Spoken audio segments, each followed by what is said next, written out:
बात कर रहे हैं, कॉमन बाइट ले लीजिए। विचार हो रहा है क्या कि निर्दलीयों को भी जोड़ेंगे, कांग्रेस को भी जोड़ेंगे, निर्दलीयों को कांग्रेस को भी जोड़ेंगे, क्या विचार हो रहा है इस पर?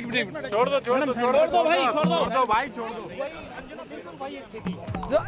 आशुतोष जी, यही मैं आपसे प्रतिक्रिया लेना चाह रही थी। देखिए, ये बात हो रही है कि बीजेपी दफ्तर में बैठक चल रही है। आप ये कह रहे थे कि जितने उनके पास अभी आ रहे हैं पार्षद, काम करना मुश्किल होगा। यहाँ तो लग रहा है कि वो ऐसा भी जुगत कर रहे हैं कि अगर ज्यादा संख्या आएगी तो कैसे अपना बना लें यहाँ पर एमसीडी में सरकार। देखिए, मैं फिर वही कह रहा हूँ कि दिल्ली के लोगों ने साफ साफ मैंडेट दे दिया है कि दिल्ली एमसीडी में आम आदमी पार्टी की सरकार बनने जा रही है। ये सवाल आशुतोष जी के लिए सवाल था, उसके बाद जवाब दीजिएगा जो वो बोलते हैं। जी आशुतोष जी। देखिए, भारतीय जनता पार्टी तो पूरी कोशिश करेगी और उनको भारतीय जनता पार्टी को भी कई तरीके के मशवरे इसमें करने पड़ेंगे, लेकिन जिस तरीके से अब फासला बढ़ता जा रहा है, आम आदमी पार्टी 133 और बीजेपी 100 जी, तो अब ये काफ़ी स्पष्ट होता जा रहा है कि बीजेपी आम आदमी पार्टी को क्लियर मैंडेट है और कांग्रेस पार्टी 11 पे है। इसका मतलब है कांग्रेस पार्टी ने पूरी तरीके से अपना ग्राउंड लूज कर दिया दिल्ली के अंदर।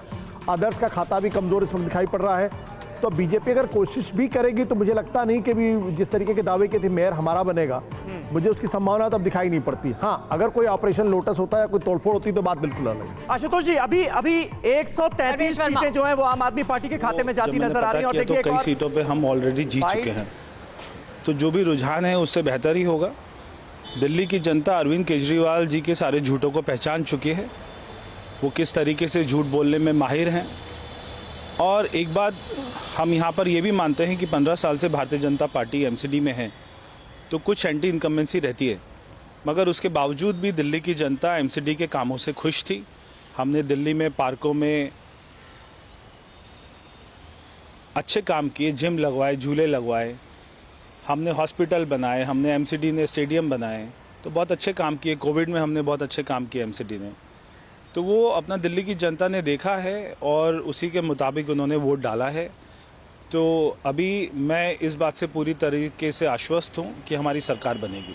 जिस तरह से आप लोगों ने दिल्ली सरकार को एक्सपोज करने में कामयाब रहे थे, जनता ने उस पर आप लोगों ने साथ दिया। देखिए, दिल्ली की जनता अभी जो हमारे मुख्यमंत्री का चेहरा है उसको पहचान चुकी है और उनके सारे मंत्री एक एक करके जेल में जा रहे हैं। अभी बहुत जल्दी मनीष सिसोदिया जी का भी नंबर आने वाला है और हम वो अगर कोई भी गलत काम करेंगे तो भारतीय जनता पार्टी उसको एक्सपोज करेगी, क्योंकि उन्होंने दिल्ली की जनता से वायदा किया था और वो अपने वायदे से बार बार भागती रहती है। तो हमें उनको भी एक्सपोज करना है, हमें अपने अच्छे काम भी बताने हैं। एमसीडी में जो हमने अच्छे काम किए और जो हमने इस बार वायदे किए हैं, उन सारे वायदों को पूरा भी करेंगे। तो परवेश वर्मा कह रहे हैं कि हमने बहुत अच्छे काम किए हैं, हमें उसी के आधार पर वोट मिल रहा है। रामकृपाल जी, परवेश वर्मा और वो तमाम लोग जिनके पास अभी तक दिल्ली में कमान थी, दिल्ली में जिनका प्रभाव था बीजेपी में, उनके लिए कितनी चिंता की बात है? क्योंकि बीजेपी में जब मंथन होगा तो ये तमाम लोग, इनके बारे में भी मंथन किया जाएगा। देखिए, इस जो नतीजे अभी दिख रहे हैं, अगर परिणाम यही रहते हैं, और मुझे लगता है करीब करीब यही परिणाम रहेंगे, और आप पार्टी को एक तरह से मेजॉरिटी उसकी हो जाएगी